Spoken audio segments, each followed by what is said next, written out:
Hello everyone, welcome to Kannada speaking classes hosted by Kannada Yojana Okota in association with Team Naanu.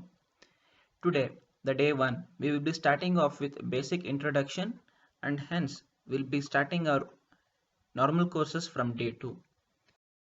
Contents for today are the requirement or the necessity to speak the local language, the distinctness and clarity you need to follow while speaking Kannada, the resemblance we may encounter in with other languages and following some things which may earn you respect. And now, why do we need Kannada?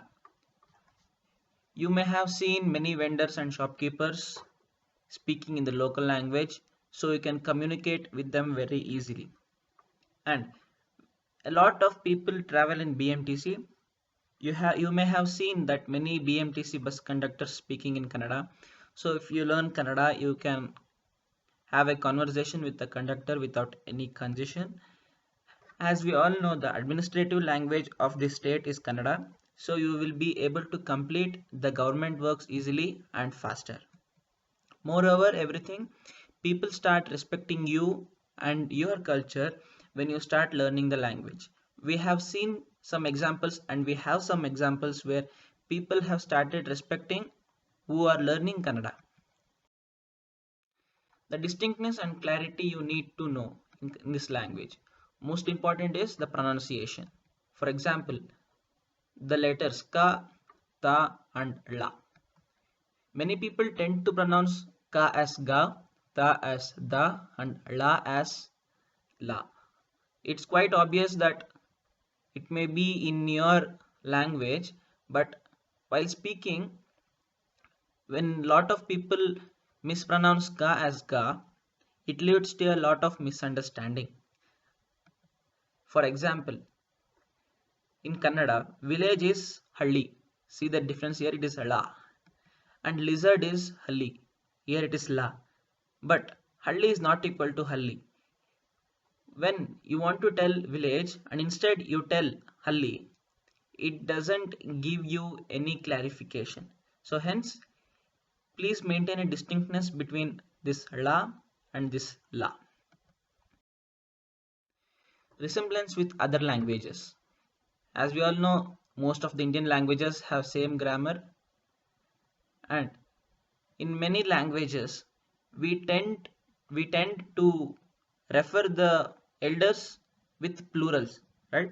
So the condition is not the same. The condition is not so different in Kannada.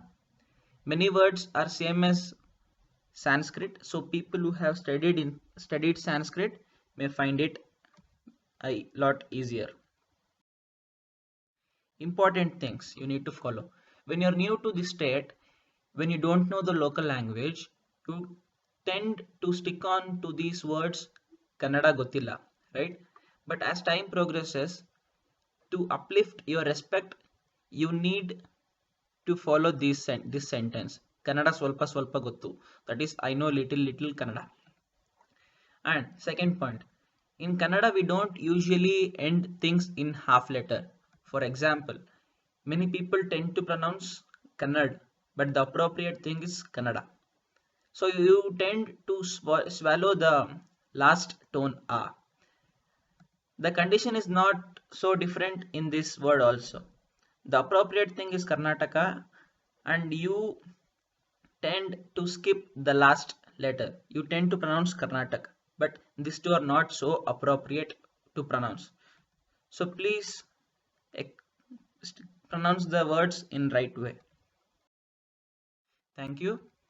With this much of introduction, we can proceed to learn without making any mistakes which can lead to some misunderstandings. Thanks to Team Naanu. For doubts, feedbacks and suggestions, please contact the given numbers, email ID. Thank you once again.